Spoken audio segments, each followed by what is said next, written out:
Welcome, everybody, to the Rad Life, the only talk radio show that takes you along with host and age explorer Rad Gantos on his continuing journey of discovery into life's challenges, opportunities, options, and all the latest and greatest things that come with getting older.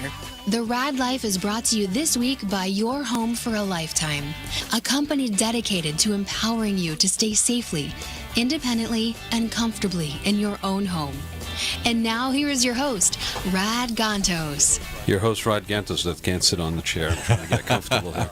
Come on. Well, you got so many people packed in here today. Yeah, we got a full house today. I actually walked in and we haven't had a full house in a while. You know, nobody likes you this. You push the parameters of the studio farther than anybody else tries here, I'll tell you. Well, you know, it's like it just occurred to me. We need to find a clown school. A clown school? Yeah, we need to get a clown school to come in as guests.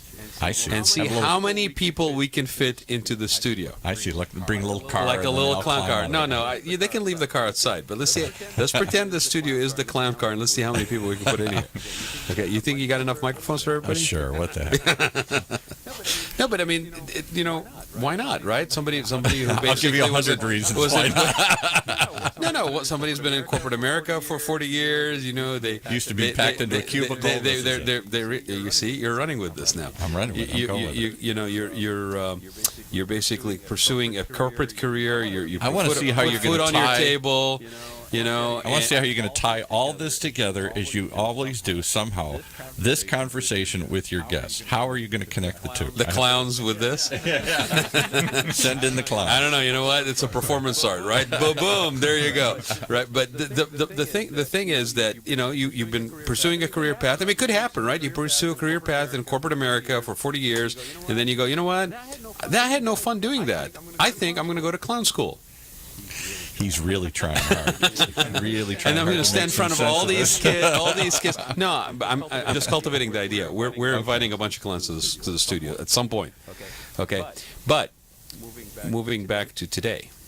No segue. That's it. Just moving back to today. I'm not done yet. We do have a full house, right? And because you missed the obvious. Because if you were a clown, then there's a ringmaster, and the ringmaster is the one who runs. You're not the ringmaster. And today you don't have the ringmasters. You have the Toastmasters. Oh, good one, Paul. Everybody's trying to get in on the act. I figured that one out. Everybody's trying to get in on the act.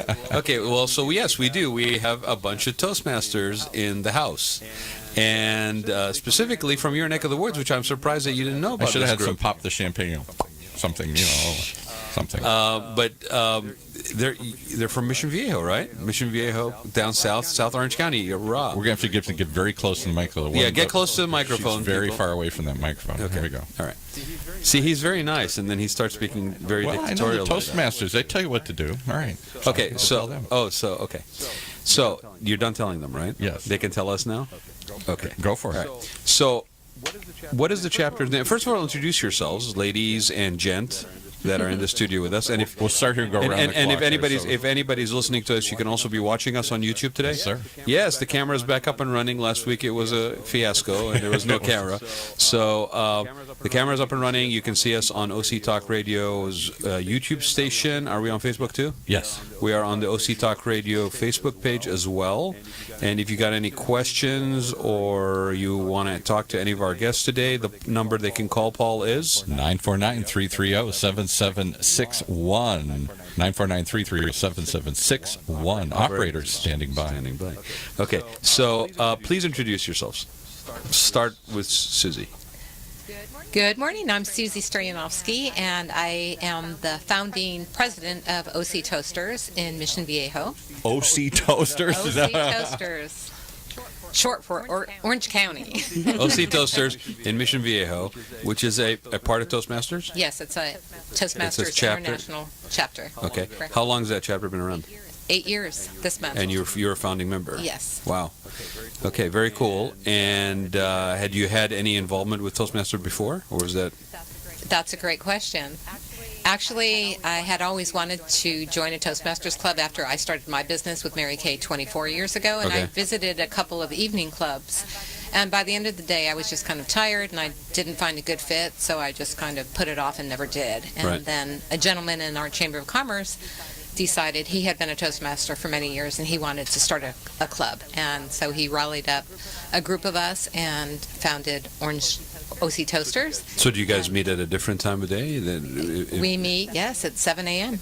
It's a great way to kick off your week on a Monday morning. Is this unusual for Toastmasters to have? No. Okay. Yeah, there's quite a few morning clubs. So it's just that you happen to go to chapters that were at night prior, and it just didn't. You were too tired from your day, and Yeah, it just wasn't a good fit. right.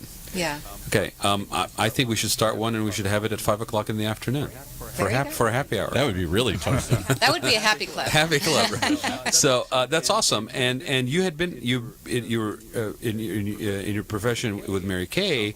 Sounds like a lot longer than you were involved with Toastmasters. Yes, I've been involved with Mary Kay 24 years, Toastmasters for 8, and then I was in the medical field in nursing for 17 years prior to Mary Kay. Actually, practicing medicine, Well, I wasn't practicing medicine. I was a medical assistant, okay. so nursing with doctors. But you were in the service side of it, basically. Yes, the service side, correct. So it's interesting because both of those, both Mary Kay and your nursing, you were in constant contact with people. You're in constant sort of sales, right? So to still at some point feel, I need to hone my skills or improve my delivery on how to talk to stuff or address things. Interesting, right? Because you would think after all that time, it's like, I got it down, it's in the bag, and I have it. So what made you want to do that? Well, I love personal growth and self-improvement, and I think I'll go to my grave that way. I don't think I ever want to stop growing, and I love Toastmasters. It gives me an opportunity to meet a variety of people, different ages, and to continue to improve myself. It has helped me in communication skills, so it's not just public speaking in front of a group, but also communicating with the people that you see every day, and leadership skills. Well, and I want to come back around after we talk to a couple of other guests that we have in here today, and find out, kind of in retrospect, looking back at where you were before you started this, and now looking at it 8 years later, what have you learned? Because I will say, though, some people, when I told them we were going to have Toastmasters on the show today, they were like, well, what does that have to do with aging? And I said, well, I think it's something, like to your point, is like you're constantly learning.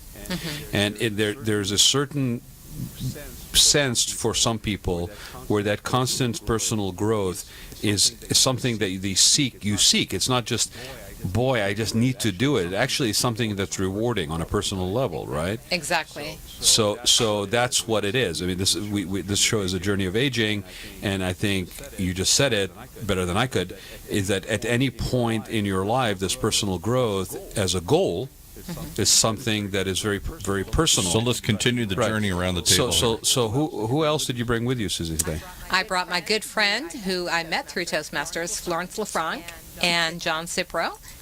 And Florence and John, what do you guys do when you're not hanging around? We'll start with Susie? Florence. What do you Florence, what do you do?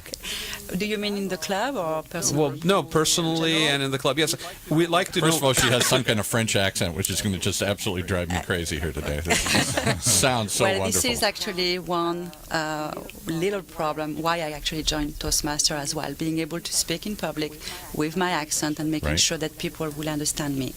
And that was something very important to me. I come from a background from marketing, corporate world, which I hated. And, How long did you do that? I did this for about 10 years, but my first love was actually farming and farming plants, medicine. I went to medical school when I was in Paris, and I had a car accident, so I couldn't continue, but went to marketing. But I came back to my first love, which was medicine. And my background in medicine actually helped me go over several steps to be able to study herbal medicine.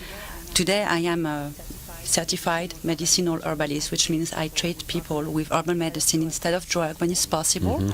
I adjust the diet and lifestyle. Boy, my wife would love that. She just so believes in herbs and the power of plant-based medicine here. You can try. I mean, you can always go back to drugs. And honestly, I understand. I am not. Say that again. Just for my. I'm an old hippie from the '60s. I can always go back to drugs. It didn't come the right way. I'm sorry. Darn. I put that on my accent. But it has been so because I changed my path and because herbal medicine is so important to me, I needed to be able to give the message that I wanted to do to the public. And this is why I actually joined Toastmaster. I'm not a morning person. The first time I went there at 6:45 a.m., I thought I was crazy, literally. But the first meeting was very interesting. I really love the ambience and the people who are there. We all have the same goal, meaning being able to speak in public correctly and properly. More important for me. And Toastmaster actually brought me exactly what I was looking for as far as being able to speak. I was very shy. I mean, I would never be able to be in this booth with you today if I didn't have the training that I had. Wow, there you go. All right, and the last guest here today is? My name's John Cypro, and I'm the VP of PR for OC Toasters. The VP of PR. Yes. The king of acronyms, the king of letters. The here. prince of. So for just for the club, I mean for that, what do we call it? A club or a chapter? I'm sorry. Is it a chapter or a club? How It's do a you club. It's a club. It's a club. Yeah. Okay. All right, and you do PR for them. Yes. And is that a full-time thing, or do you do other things? I do other things. What else do you do? I'm a pre-sales engineer for local software companies, for enterprise software We got to company. get you a little closer to that mic there. So. Okay. I work right now for a company called Quest Software, and I'm in the transition to another job for a company called ServiceNow, doing pre-sales engineering. So I go out and visit enterprise accounts, and we help them get into different softwares. And are you? She's into drugs, you're into software. So That's it. Well, it helps everybody, right? I mean, well, excuse me. I was at the city council yesterday night at 10:15, right? And I was asked to basically Protesting show up. something. Yes, I was protesting. I was protesting the toll road running through San Oh, don't get him started on that. But I basically I was asked to come and speak about the potential negative impact relevant to seniors and retirees on home values and so forth, right? Interesting thing is, I had about 10 minutes of warning that they wanted me to come over there and speak, okay? And, of course, it made it on video because somebody has live video these days, and anything you speak in public basically somehow gets filmed, right? Yes. I will tell you, I completely understand. Until Paul told me 2 years ago, hey, would you be interested in doing a radio show? See? I would have never. I mean, I wasn't necessarily shy in standing in front and addressing people, but it wasn't something I sought. It wasn't something that I looked forward to. I would have to be very, very prepared and, hide behind a stack of papers or some sort of props in front of me. Right? And so this has sort of been my club, kind of. Okay? You're Toastmasters, with Paul, and I think more and more so, it is important, regardless of age. In fact, probably more so today than it has been before, because there is no such thing as anything that's hidden. Anything that you speak, anything that you say, you stutter on something because somebody surprises you. You can't think on your feet and present yourself well in public. Somebody's got a live video thing running on you. It's preserved forever. On Facebook. More important than ever. So I got to ask the question. I've never been to a Toastmaster meeting. Obviously, I've heard of Toastmasters. I can't imagine. You're not going to get him to one at 6:45. No, probably not. But what do you do there? Do you just all get together and after you sit down or whatever, somebody gets up and talks impromptu or what? I want to know a little bit more about the background of Toastmasters, though. Okay, I mean, I've heard of Toastmasters. So maybe do it in that order. It's a group of people that basically get together and get. Where did it come from, or what do you do? Yeah, give us a little background. Tell us those two things. All right. Well, it started in the 20s, 1926, I believe, and a man named Smedley started Toastmasters in the basement of the YMCA in Santa Ana. So we are actually I had no idea. Local. I didn't know that. Yeah. Local. We're in the Founders District, meaning we're a local club in Southern California. Now it's a worldwide organization, all over the world. And he started this to help young men prepare for jobs and to become better speakers and communicators and leaders. Okay. And it's spread throughout the world now? Yep, it's spread throughout the world. Is there a Toastmasters organization that helps fund this thing, push it out? Is that a for-profit thing or a non-profit? Toastmasters International is a non-profit organization. They currently have their headquarters in Rancho Santa Margarita. They will be moving, I believe, in a few years to a different state, and I can't recall where that is. Really? And sorry to hear that. because of land cost here. Yeah. Right. Okay, so it started, and it's all over the world now. Yes. What do you do? What do we If I do? came to a meeting, what would I see? What's the format? The format. We have a very structured format, but yet it's fun and welcoming. We It's have structured, but it's fun. Well, you can have structure. and Boy, I fun, heard right? that every year I was in school. Yeah, it's structured, but it's fun. I have a ruler and Yeah, exactly. Yeah, now it's like my nuns, years in the nuns with the Oh nuns. boy, go back to Catholic school. All right, so what do I do? I walk into. Walk me through. What am I going to see when I walk into this meeting? Kind of scared, not sure what I'm going to see. What do I see? What happens? First time. you're going to see a group of people greeting you with smiling faces and handshakes and welcoming you. Okay. And then they're I like going that. to explain a little bit of what to expect throughout the meeting. We have an agenda for everyone so everyone can follow along. Okay. We typically have 2 to 3 prepared speeches, and then we have impromptu speeches where a table topic master will invite the audience to answer an impromptu question using a specific word of the day in their answer, and they can speak for 1 to 2 minutes. And there's an awe counter that counts all the awe filler words and all the any filler words that are used. And at the end of the meeting, there's a report on how many filler words each person used. I was going to say, so all right, so I get up and talk, and as your one guest said, she's trying to perfect her English, or the other guy does sales and everything. So we're trying to get better at talking. How do you make me better? Just by practicing, or do you give me feedback and instruction? That's a great question. Why don't one of you answer it? Feedback, definitely. Every time you speak, you have an evaluator, someone who's going to literally evaluate you. There, we use 2 books in the a Toastmaster. When you start as a new member, you have one book that is the Competent Communication Manual, which you have 10 speeches with 10 different topics to work on. And it can go from, well, the first one is the icebreaker. It's really the first time you are going to speak. Everybody needs the icebreaker in their The arsenal. icebreaker, but it makes it's great because the members will learn who you are and know a little bit more about you. But there are about 10 different speeches, going from researching a topic, your vocal variety, for example, getting to the point, how to say it, and you work on this. You have a mentor as well, someone who has been in the club for a while that can help you with this. And every time you give a speech, you will be evaluated, and we also vote as well on who has been the best speaker, depending on if you actually fulfill all the requirements of the speech that you are working on. So we actually are pretty close to each other as members. We all want to grow, we all want to succeed, we all want to be able to speak in public. That's why we are there, right? So we definitely support each other. Because I could see this being intimidating. I'm going to get up and give a speech, and I'm going to flop. It is. And then you're going to tell me how badly I flopped, and I'm going to want to go home and cry. Especially and nobody's ever going to want to do this especially again. in a room full of people that have been doing this Yeah. in a very focused manner. Yeah, right. But that's the difference. This is where actually you're kind of wrong, because this is how I felt the first time, and it's not how it works, because everybody supports each other. The good thing when you start having experience as a speaker is that you can see what is wrong with another person. You can give your feedback. We are not, and we never ever said to anyone, that was bad, that was crap. Get out of here. Absolutely You not. suck. That's not what we do. We are all there to learn, and we help each other with that. All right. So It's you're called the sandwich approach of evaluating. Yes. We say what they did well and where improvement could be made. So, all right, we'll go over to the back of the room here. So what did you get out of being there, and how long you been doing this? I've been there for a year now, and I started last July. And my reason to go there originally was just to get better at this sales position I was doing. So I was doing more of the technical role, and how do I become more of a business person, better at communicating in general. And just to go back a little bit on what Florence was saying, we brought our whole sales team in there last meeting. So there were 7 people that came in from my sales team to visit. And one of the things they all left with was it was so comfortable to get up and speak. We had about half of them speak.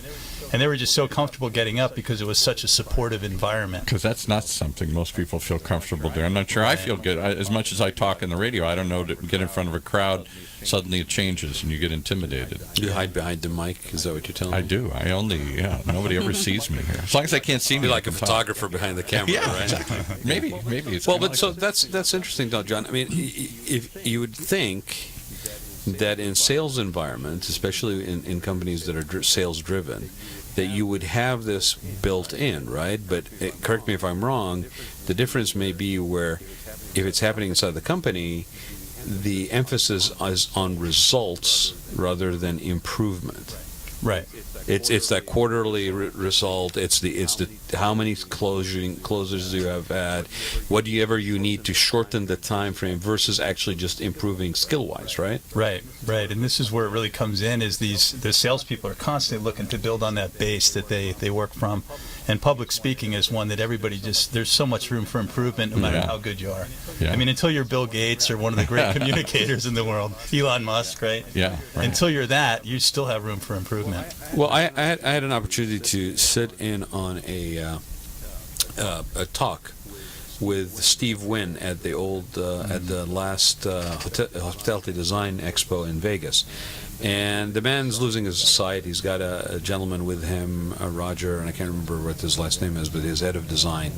And they have a very close relationship to the point where they've almost got their walk down, where he puts his hand on his shoulder like he's hugging him like a friend, but he's guiding him up the stage and kind of stuff like that. And he had the whole room it literally was sit down on the floor with your back against the wall room. It was standing room only.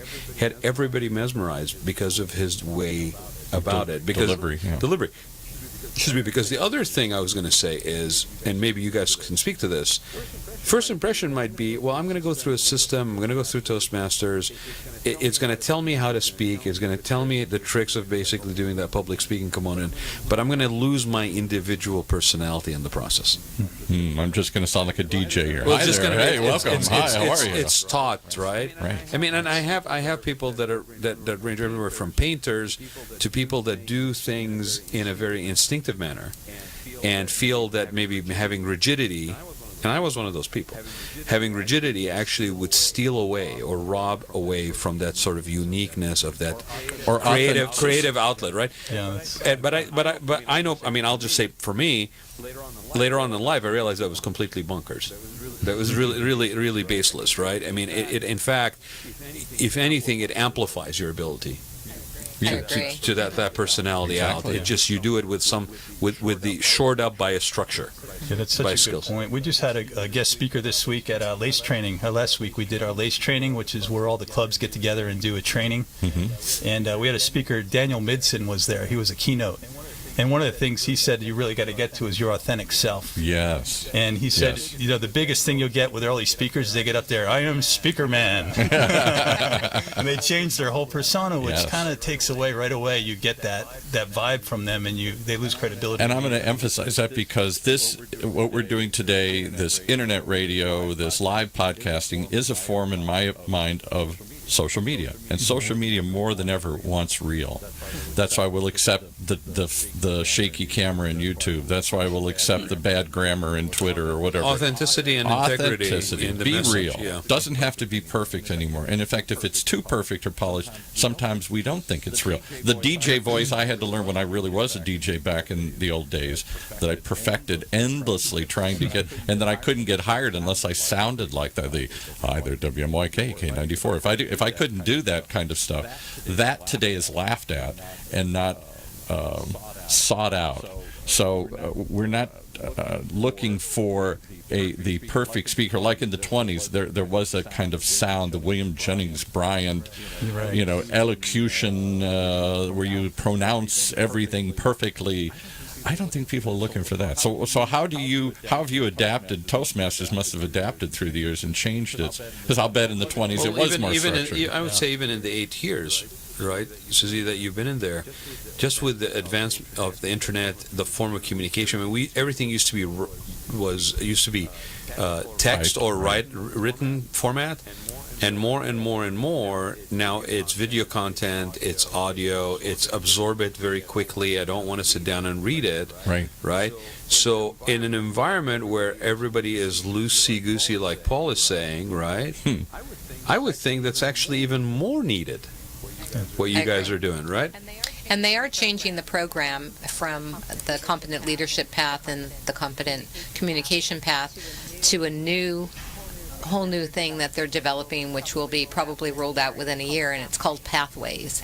And it hits on with exactly what you're talking about, where people have changed so much and everything is changing, that there's going to be several paths that people can take, not just communication. No and one leadership. set path of. Exactly. So you don't have to go through this book to do this book and so forth.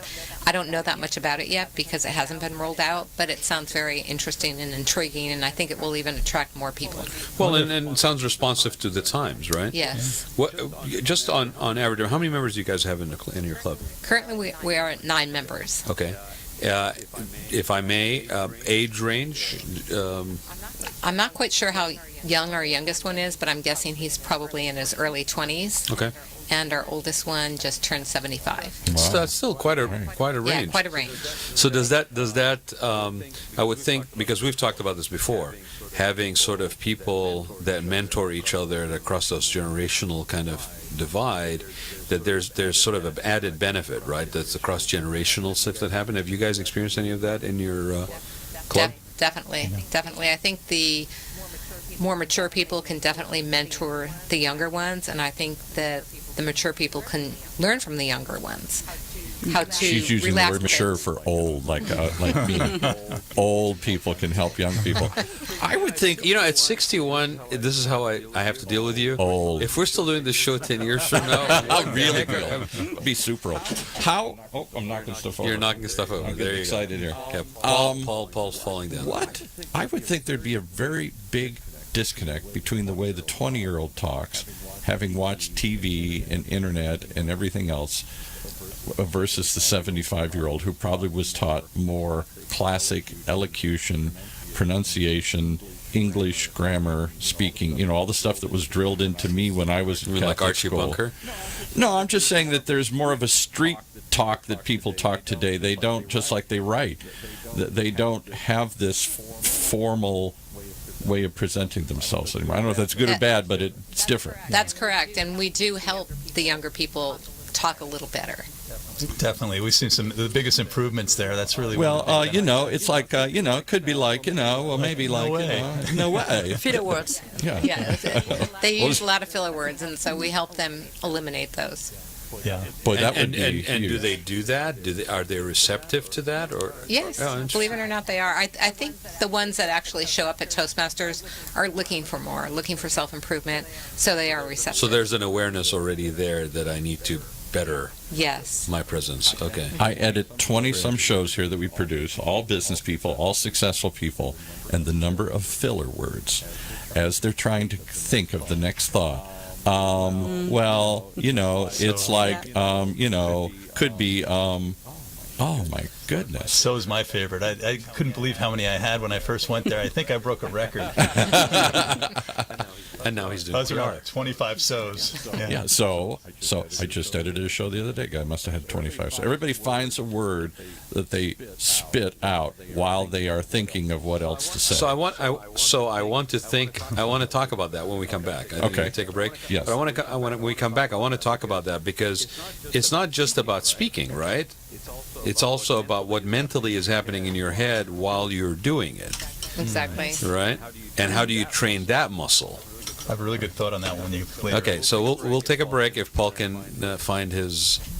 Yes, stuff I'm ready. over there. I'm ready. Okay, I'm let's ready. go for a break and we'll come back with our guests. If you are like the majority of Americans, you want to continue living in a familiar environment throughout your maturing years.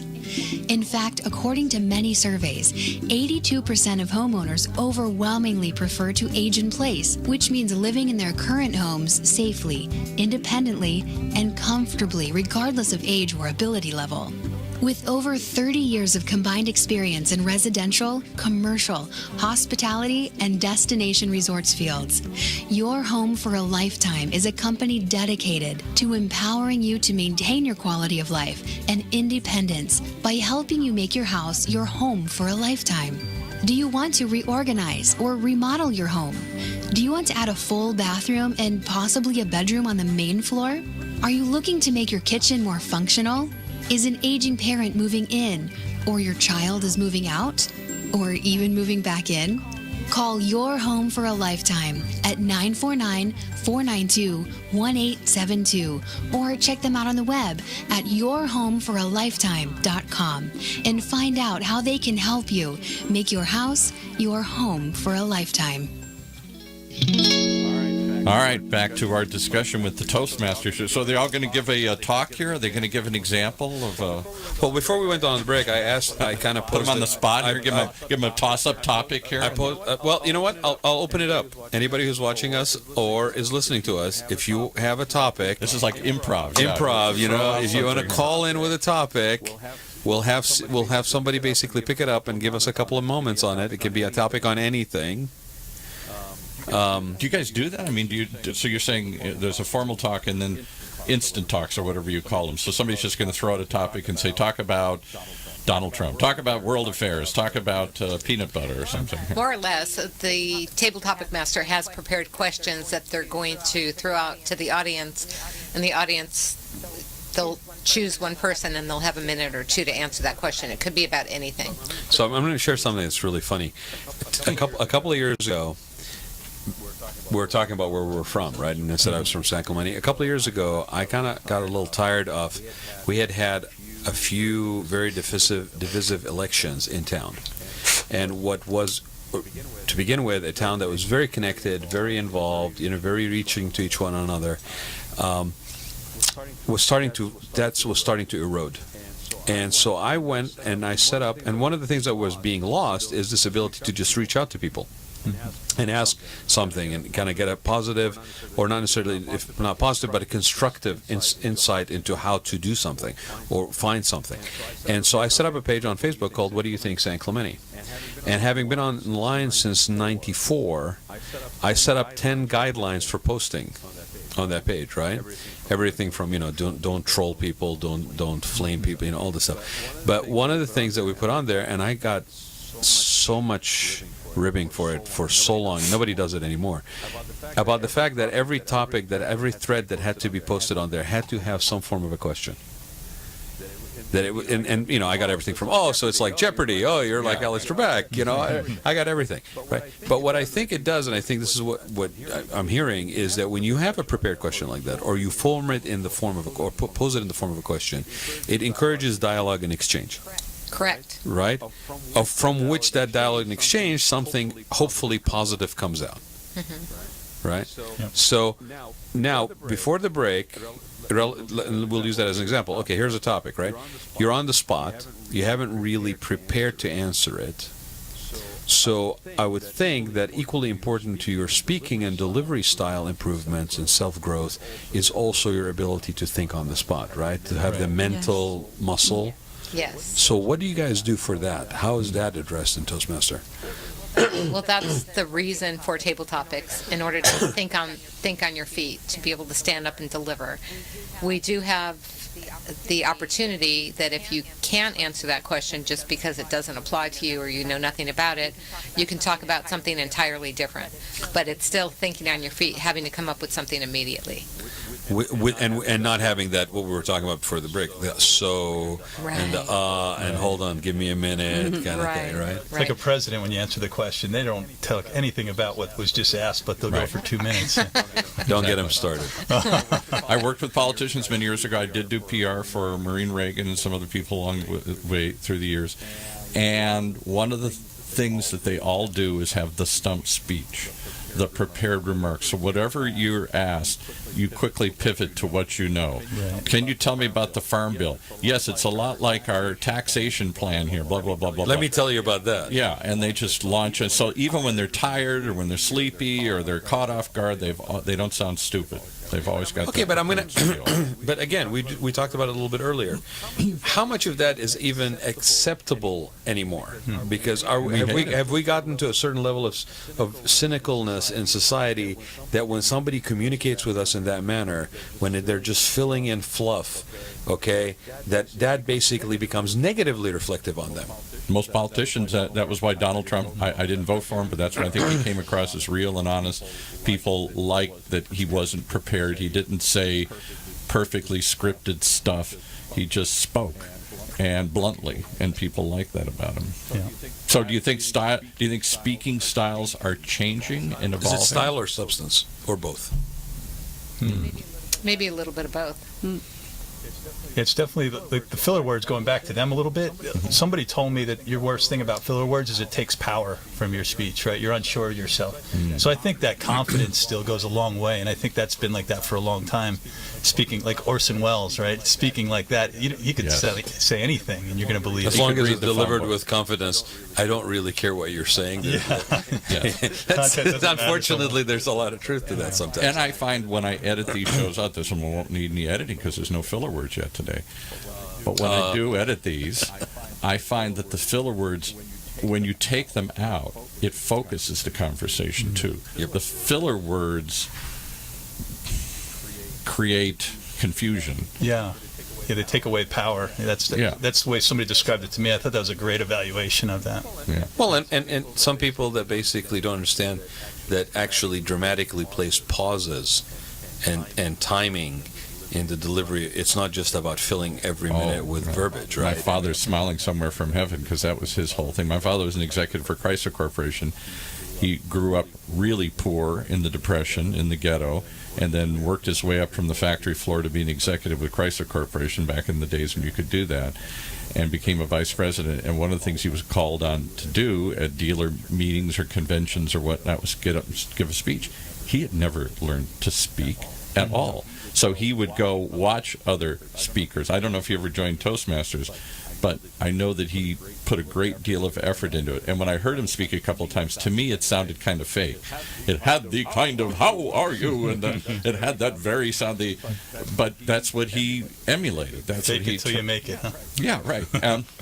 And he was pretty good at it, but it wasn't the kind. It was more like a politician speaking. It had a sound to it. It didn't sound like his voice. What do you guys do? Susie, maybe this is for you because of being a founding member. What do you guys do to grow the club or to put? I mean, obviously you're doing it here, kind of by putting the message out, but under normal conditions, typically for Toastmaster, maybe it's all the vice president of PR. Vice president of PR. You know, what are normal steps? Do you go out to service clubs? Do you just do it? Stand on the street and talk to people? Yeah, It's funny. We're at 9 members right now, which is a low point, kind of red alert. We'd like to be up around 20. So we had a meeting about that yesterday and kind of brainstorming ideas and how we get better. And really what it is bringing more guests into the club. So we do open houses. We had a meeting at Delisi's. We had a special guest speaker in that brings people in, and he talked about the elevator pitch, which is a pretty popular speech for everybody. Right. And then we're experimenting with some new things, cross-posting with different clubs that would benefit. So one of the big things I'm trying to tap into is the Orange County entrepreneurship. There's about 1,500 startups in Orange County, and they all need to. This is their number one skill that they need. Right, because most of them are engineers or some other geek, and they've created some gizmo, and now they're going to go out and talk to investors initially, and then towards other people. I guess what I was part of my question was, or I was wondering, is similar to Kiwanis, for example, or Rotary, right? Some of those service organizations that are cultivating personal growth, but in terms of giving. Right, not so much maybe development of personal skills, but they have, for example, outreach to schools. And I'm kind of coming full circle to what Paul was saying, which is that, a lot of young people, they're playing fast and loose with the language. They're playing fast and loose with presentation. So, they don't value it. Is it? But at the same time, but that's not necessarily true. I think it depends where. My father felt very embarrassed his whole life that he barely graduated high school and never went to college. He always hid that fact as he rose up the ranks. So he was always trying to aspire to sound like he was educated. He was always trying to sound like other people so that nobody would realize he grew up and poor. we do have I mean, let's just face it, we do have discrimination in society relevant to how you sound. Yes. How you enunciate. Right? That confidence coming through your words, right? And it is such a powerful skill, and I absolutely believe it's even more powerful skill today probably than it was before. But we grew up in a world with the lack of classical education for a lot of people. Where we watch rappers and we watch other people, and they almost want to talk down that kind of, yo, hey, if you sound too educated, people don't aspire to sound like that anymore. Even educated people want to sound dumb. Donald Trump is well educated, but he doesn't come across that way. He comes across like a regular Joe. And I think that was the power of the way he talks. Well, God knows he didn't grow up a regular Joe, and he wasn't educated a regular Joe. I guess what I'm saying is maybe, just a thought, maybe it's worth approaching kids in schools. Because I have my nephew just graduated middle school. It's not salutatorian. Thank you. Salutatorian for middle school. Okay. He stood up and he did he gave a speech. Yeah. Okay. It was hilarious. It was like friggin' stand-up comedy. I mean, honest to God, the kid was and he didn't share it with anybody other than one teacher. Mm-hmm. And I think where it came from, his desire. Now, the only thing he did wrong is he didn't engage the audience. Right. He did the pauses and everything, but he was buried in his paper, right? Right. I think where that spark came in was from a creative writing class. Mm-hmm. Mm-hmm. But even see writing, that's one of my arguments. I don't think kids today value good writing or good speaking skills. Communication in general. They don't have anybody to emulate. You watch the people who are successful, and they seem like they can barely talk or write. Here's a smart kid that basically had the ability to actually do a creative writing class. Right. Okay? And it triggered something. And it helped him to write. And here's his writing then basically taking on his personality, reflective through his writing in a speaking, right? Mm-hmm. He could benefit from fine-tuning the speaking, but he's already halfway there in terms of composition and content, mm-hmm. right? And he's fast. He's on his feet, his delivery, he's looking for that comic connection, all this stuff, timing. I think that may be an interesting place to go because, if anything, one could lead to the other. Now, it could be through an English class of a high school, for example, or it could be where it's a. Do they have public speaking anymore in schools? No, but that's my point. Is I think it's not so much that there's no interest. I think there are some people that would groove, call them a little nerdy maybe, that will groove on developing that as a skill set in even the high school or middle school. I had a public speaking class in middle school, way back. Yeah, we had to stand up, give speeches and stuff, and learn to talk in public. I'll tell you the group that could benefit from it. We're doing your hosts. All my hosts. We have 20 hosts here. They're all business people. There you go. That's how you're going to grow your membership. They all come in here and they want to communicate verbally. That might be one of the pathways Susie was talking about. Maybe there is a radio show announcer. We know there's comedians that have come out of Toastmasters. There you go. Well, seriously, you should talk to Charlie Wright, who does a show here, a very good show on strategic investments, very in the weeds topic. He talks about alternative hedge funds and mutual funds and very deep into this topic. It's not something for everybody. Really a high-level investment kind of stuff. He talks about strategies.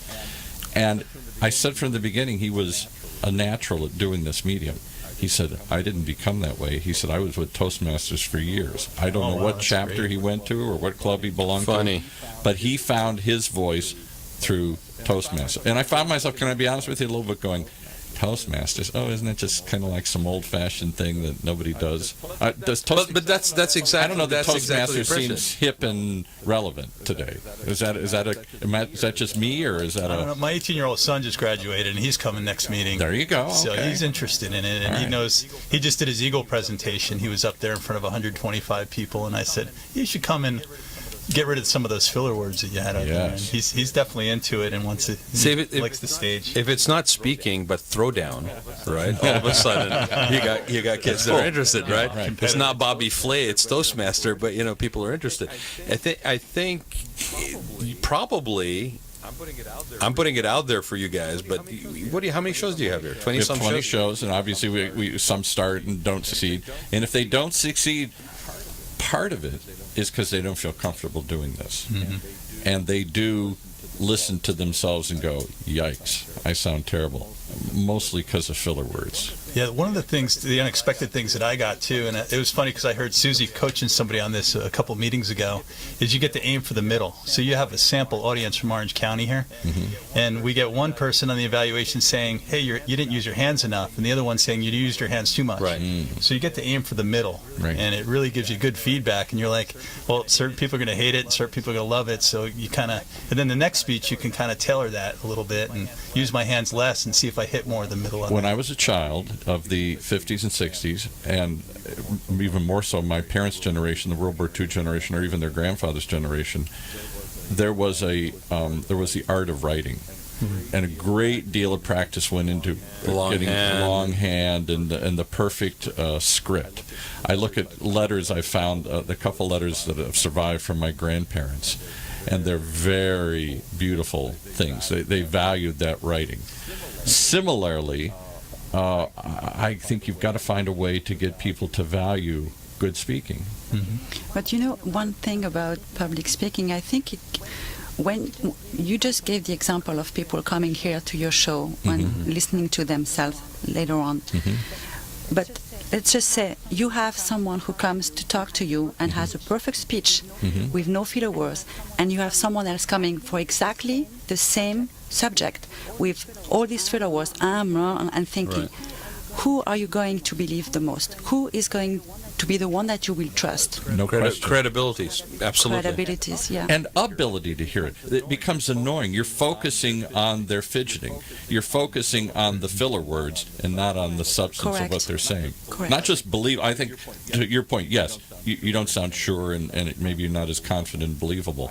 But I just find it's just distracting. Yeah. Just distracting. You mean the fidgeting or the filler discomfort? words? Filler words, yeah. It is very distracting.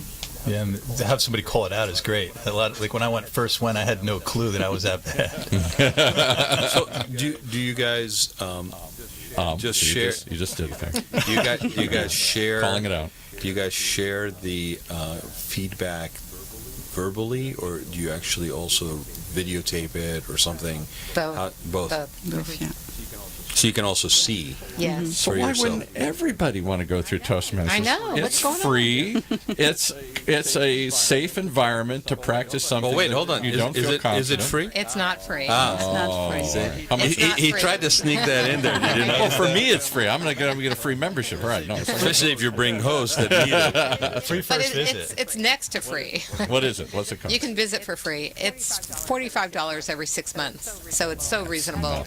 That's international That's free. dues, That's and then free. you pay for your couple of manuals, $20 to get started. But really reasonable. If you guys, whoever's listening, if you think you need your $4 coffee each morning at Starbucks, Yes. when you go order that, if you're saying and I'm not sure, now that may be because you're not awake yet and you need your caffeine, but chances are it's more than that.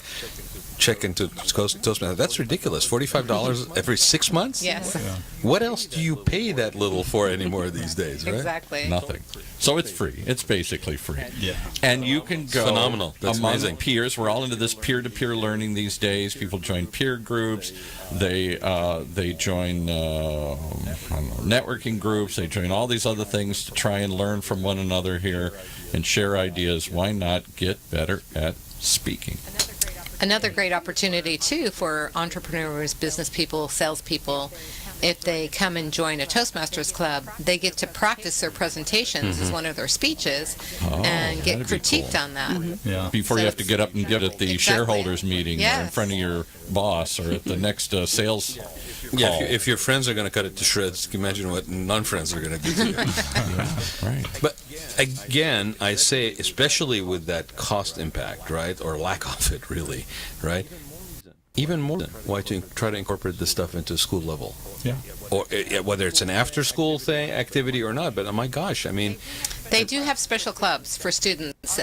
Our club is an adult club, so you have to be 18 or older to join a regular Toastmasters club. Right. But any Toastmaster can start a student club. And I considered it because my grandson, who's going into 8th grade, is very much like, I believe you said, your nephew. My nephew, yeah. Yes, he has a comic thing, and he's great.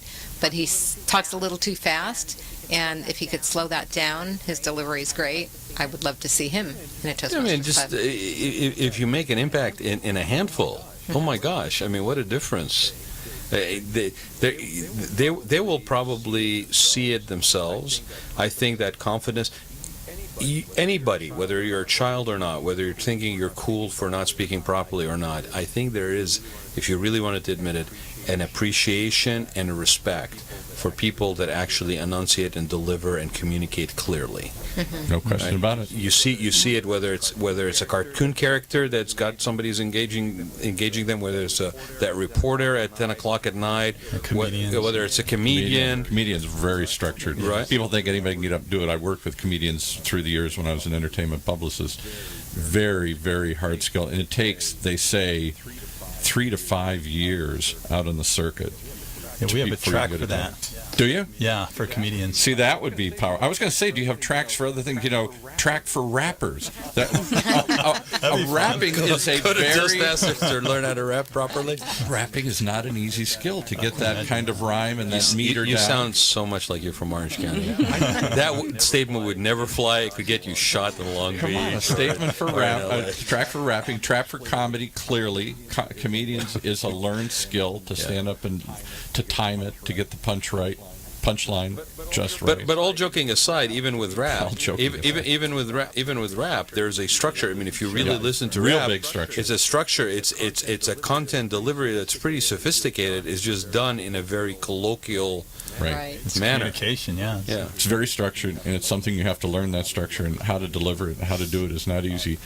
Certainly lawyers and other people have to get up and argue cases. SoCal Rap Masters? SoCal Rap Masters. SoCal Rap Masters, I like it. May have to move it up a little bit further up the county. Okay. And that's how you could trick kids into doing. They may not want to learn how to give a speech, but they may learn how to be a comedian. I'm sorry, I just or be a visualized rapper. Vanilla Ice basically giving a class. Oh, back to the pants. Right? Right, MC Hammer. MC Hammer.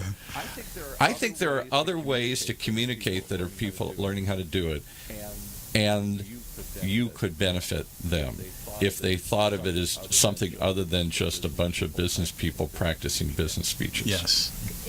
It isn't just business people, exactly. It's people, we have retirees that still want personal growth. They want to have friends. They come for many reasons. And I was just thinking, as you were talking about the rappers and comedy and so forth, we've also have people come and go, and I've seen at some of the competitions and so forth, people with pretty bad speech impediments that they've had to suffer through and be teased all their lives. Right. And they work through it, and stutterers, and they work through it. So it can help so many people. Yeah. There's so many reasons.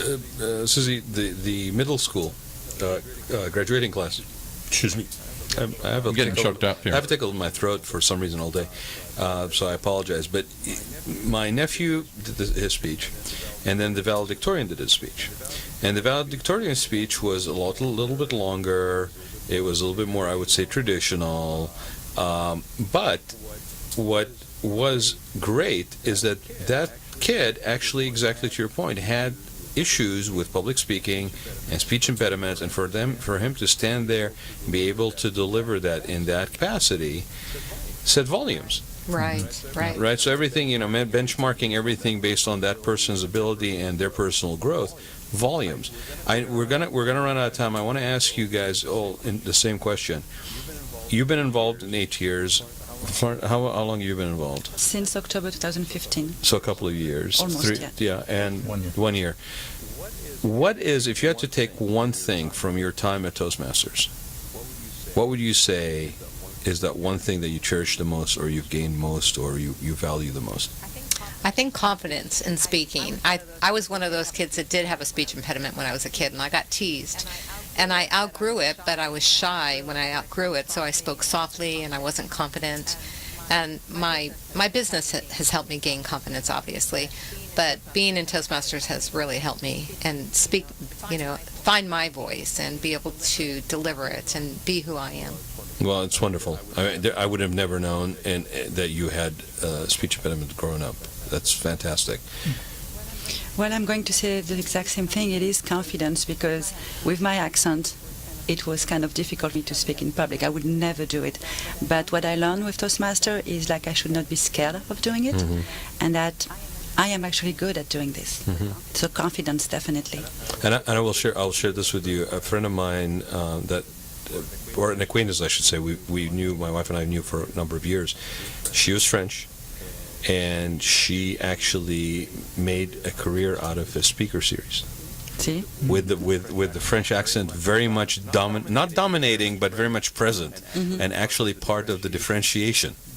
I was thinking the same thing. Rather than being a detriment, I think it's a positive if you learn to use it properly, because people find it French accent for most of us is a very appealing sound. Well, I tried myself to get rid of it. I took accent reduction. It doesn't go anywhere. No, don't get rid of that. Personal acceptance, step number one, right? Yeah. John? The biggest thing I got out of it was really demystifying how I was, right? Because you're wondering how you are. I'm speaking in front of customers all the time, and I'm just like, man, am I hitting the note or not? And to get that feedback to me was so valuable, and to know, hey, you're not great at this. You got a lot of room for improvement, and know where those areas are. And one of the guys that I listened to is a great public speaker. He said, when you really know is when you're having a conversation with your audience. You know what they're saying, even though they're not speaking. And I'm not there yet, but that's kind of what I'm aspiring to is, I know what they're thinking without having to get it written down in an eval. But for now, I'm just going to keep getting those evals and improving on it. This is a conversational medium, and more of social media is a conversational medium. YouTube and podcasts and all this stuff. You have to learn to converse with people, which means how do you convey what you're saying, and then how do you listen and react to that? Well, and it's an art. It's an opportunity, again, with the content, especially on social media, being more and more driven by video content and audio content. Yes. I think there's an opportunity for those that are in positions where they could better guide the quality of that content to engage with people, because it's not your point, isn't this like where a group of people get together next to this, YMCA, in the basement of the YMCA in Santa Ana, right, and basically talk to one another, and they're all old, and half of them are retired, the other ones are trying to find a job or whatever. When in fact everybody who's communicating, the frequency of communication has increased, and I think unavoidably, if you have any kind of self-consciousness or awareness, you're going to look at your videos and go, oh my God, I look horrible. Right. I can do better. Everything from, my God, the camera adds 10 pounds to I sound like, Kermit the Frog, and I didn't really intend to. And can I add one other thing that you bring up all the time? One of the things you always talk about from doing this show now for a couple of years, we don't talk anymore. We don't talk anymore. As a society, we don't sit up all night without and an talk. agenda or a to-do list. We don't just sit down like we just did here and just let the conversation take you where it is and feel confident enough to have that exchange and not shy away and like, I don't know if I can do that. Can I contribute? I'm intimidated by that exercise. So without that practice, most of us don't speak very well anymore. We don't. We just don't practice. I'm so glad you said very well instead of good.